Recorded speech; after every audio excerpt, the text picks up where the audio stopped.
हमारे रहबर ये कथा सुनाते थे, समझाते थे कि एक की ताकत क्या होती है। एक राजा था, बड़ा धर्मी राजा।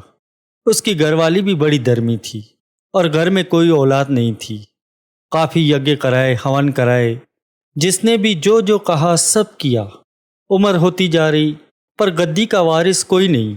सब कुछ करा के जब थक गए तो राजगुरु ने कहा कि किसी बालक की बलि दी जाए तो आपके घर में पुत्र अवश्य ही पैदा होगा।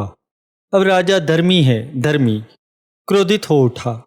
किसी बालक की बलि अपने बच्चे के लिए? सवाल ही नहीं उठता। महापाप है ये, इस पाप का बोझ कौन उठाएगा? राजा ने साफ मना कर दिया। पर सारे मंत्री, सारी राज्यसभा राजा को समझाने लगी कि अपने लिए न सही प्रजा के लिए सोचो। उत्तराधिकारी नहीं होगा तो गद्दी का वारिस कौन होगा? राजगद्दी पर कौन बैठेगा? आपको ये बात माननी ही पड़ेगी, अपने लिए नहीं प्रजा के लिए। राजा ने फिर भी नहीं मानी बात। कहने लगा, नहीं, इतना बड़ा पाप तो मैं कभी नहीं करूंगा। जिस माता पिता के बच्चे की बलि दी जाएंगी उनकी आहें, उनकी बदाशीशें मैं नहीं लूंगा। यहाँ पर मंत्रियों ने सुझाव दिया कि डिंडोरा पिटा देते हैं कि जो अपने बच्चे को अपनी मर्जी से देगा बलि के लिए उसके घर पदार्थों से भर दिए जाएंगे, मुंह मांगा इनाम दिया जाएगा, तब तो आपके ऊपर कोई पाप नहीं चढ़ेगा। अब सारे मंत्रियों के जोर देने पर राजा ने मन मारकर हाँ में हाँ मिला दी। ये सोचा कि कौन माता पिता अपने बच्चे की बलि देगा। ऐसे माता पिता कहाँ होंगे जो अपने बच्चे की बलि देंगे? हो ही नहीं सकता। राजा ने हाँ कर दी। एक परिवार जिसमें 6 बालक हैं, हद की गरीबी। 5 बालक तो काम करते हैं, बड़ी मेहनत करते हैं, पर जो सबसे छोटा है भी बहुत छोटा। मेहनत थोड़ी करता है, सिमरन बहुत ज्यादा करता है, समाधि लगाकर बैठ जाता है। माता पिता ने विचार किया कि सारे मेहनती हैं, यही एक निखट्टा है, काम बहुत कम करता है और जब देखो समाधि लगाकर बैठ जाता है। क्यों न उसे राजा को दे दे बलि के लिए, हमारी गरीबी दूर हो जाएंगी। हमारे पास तो 6 पुत्र हैं। सबकी मत लेकर वे छोटे बालक को लेकर माता पिता चल पड़े। छोटा सा बालक है, रास्ते में पूछता है, पिताजी कहाँ जा रहे हैं? पिता कह देता है कि तेरी बलि देने जा रहे हैं। छोटा सा बालक पूछता है, बलि क्या होती है? पिता कहता है, तेरा सर कलम कर दिया जाएगा, उसके बदले में राजा हमें बहुत सारा दंड देगा। छोटा सा बालक ये बात सुनकर हैरत भरी नजरों से पिता की तरफ देखता है कि इसने मुझे जन्म दिया, मेरे पिता ही मुझे मारने के लिए लेके जा रहे हैं। हैरान भरी नजरों से देखता है, चुप हो जाता है, कुछ नहीं कहता, चल पड़ता है साथ में। छोटा सा बालक जिसकी खेलने की उम्र है, पिता उसे मरवाने के लिए लेके जा रहा है। पिता अपने छोटे से बालक को लेके जा रहा है, हाथ पकड़कर राजा के सामने पेश कर दिया।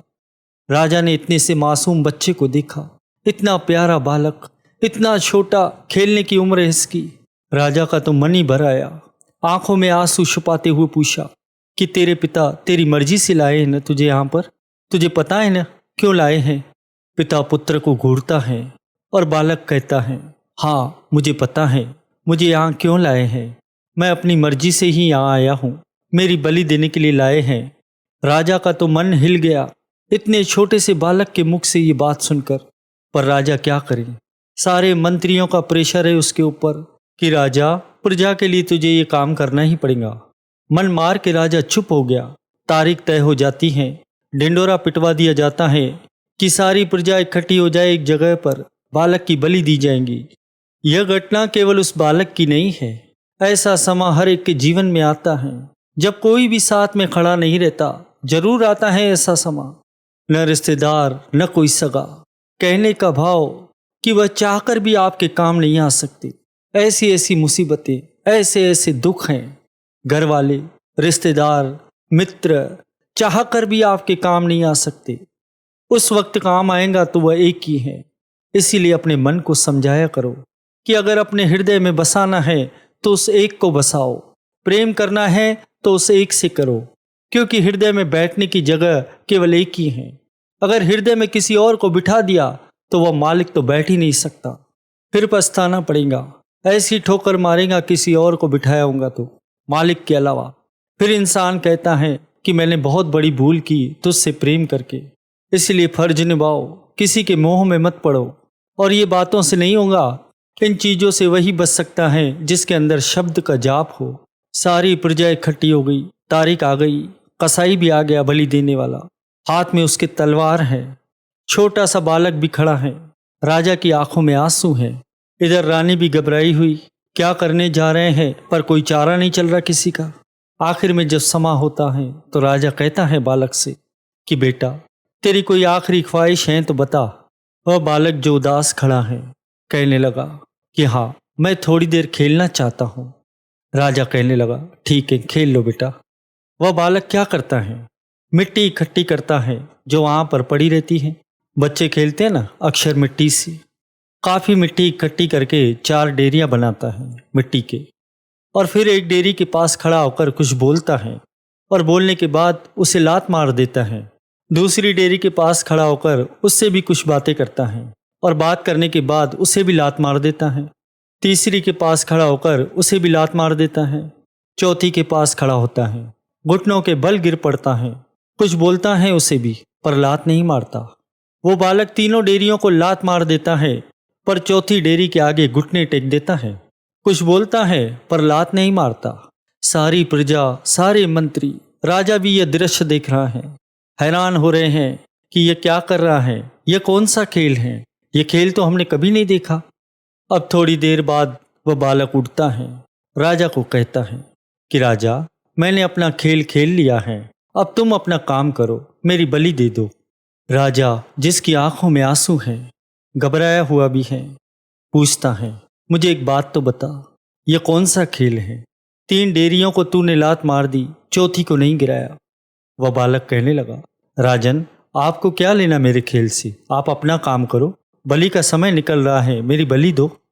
राजा कहता है ठीक है, बलि तो देंगे, पर यह कम से कम बता तो दे, ये खेल कौन सा है। तो बालक कहता है राजन, हर एक के जीवन में छोटा सा बालक है, ज्ञान देखो इससे कितना है। क्यों? क्योंकि नाम जपता है, सिमरन पर बैठता है समाधि लगाकर।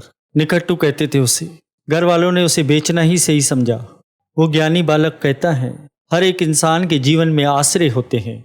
मेरी भी 4 आश्रय थी। पहला आसरा मेरे माता पिता का। पहली डेयरी मैंने उनके नाम से बनाई और उनके आगे खड़े होकर कहा कि मुझे बचाओ, मेरी बलि होने जा रही है, मेरा गला काटा जा रहा है, मेरी रक्षा करो। पर मन में विचार किया, यही तो मेरे माता पिता हैं जो मुझे यहाँ बलि के लिए लेकर आए हैं, मारने के लिए यही तो लाए हैं, ये क्या मेरी रक्षा करेंगे, ये तो झूठे हैं। ये सोचकर मैंने लात मार दी। दूसरा आसरा होता है, हर एक के जीवन का होता है आसरा, मेरा भी था। दूसरा आसरा था राजा। दूसरी डेयरी मैंने आपके नाम से बनाई, क्योंकि राजा का काम होता है प्रजा की रक्षा करना। मैंने कहा उस डेयरी से कि मेरी रक्षा कर। डेयरी से आवाज आई कि मैं ही तो तेरी बलि ले रहा हूँ, अगर रक्षक ही भक्षक बन जाए तो कौन रक्षा करेगा। मैंने उसे भी लात मार दी, पहले परिवार को लात मारी, फिर तुझे लात मारी। तीसरी डेयरी मैंने प्रजा की बनाई कि प्रजा होती है जो रक्षा करती है, मिलजुल कर रहती है। पर यहाँ तो प्रजा ही तमाशा देख रही है, कोई रोकने के लिए आगे नहीं आया, देखने के लिए सब आ गए। मैंने उसे भी लात मार दी। पहली डेयरी परिवार की, दूसरी राजा की, तीसरी प्रजा की, तीनों डेयरियों को मैंने लात मार दी। चौथी डेयरी मैंने बनाई अपने प्रभु की, जिसका मैं नाम जपता हूँ। मैंने घुटने टेक दिए उसके सामने कि प्रभु, सारे आसरे झूठे हैं, सब ने धोखा दिया मुझे बस आखिरी में तुझ पर ही भरोसा है, तू ही एक है जो मेरी रक्षा कर सकता है। और इसीलिए मैंने उस डेयरी को लात नहीं मारी। मुझे अब भी उस पर विश्वास है, वो चाहे तो कुछ भी कर सकता है। राजा ये बात सुनकर जोर से रो पड़ा, इतना ज्ञान सुनकर बच्चे से कि राजा तो रक्षक होता है, मैं ही भक्षक बन गया। राजा अपने मंत्रियों पर चिल्ला पड़ा कि मैंने आपके कहने पर यज्ञ किए, हवन किए, जो जो बन पड़ा मैंने किया, पर बालक नहीं हुआ। इसकी क्या गारंटी है कि इसकी बलि देने पर मुझे बालक होगा? बताओ, मुझे कोई गारंटी दो। याद रखना, अगर इसके बाद भी कोई बालक नहीं हुआ, मैं उसका सर कलम कर दूंगा। कोई खड़ा नहीं हुआ। राजा ने सारी प्रजा को, सारे मंत्रियों से कहा कि क्यों न मैं इसे गोद ले लूं। इतना ज्ञानी बालक मुझे कहाँ मिलेगा? बलि देने के बाद भी कोई गारंटी नहीं है कि बालक होगा, और बालक हुआ भी तो इतना ज्ञानी होगा, ये कोई गारंटी नहीं है। इसे मैं गोद ले लेता हूँ, यही मेरा वारिस होगा। सारी प्रजा, सारे मंत्री, रानी भी खुश हो गई उसे पाकर। और इधर वो बालक दौड़ कर गया उस डेयरी के पास और अपने गले से लगा लिया, लिपट सा गया उस डेयरी से, कहने लगा कि मुझे पता था कि तू ही मेरा सच्चा सहारा है, तू ही मेरा सच्चा आसरा है। तू ही है जो बाजी पलट कर रख सकता है। जिसके पास इक्का हो बाजी उसी की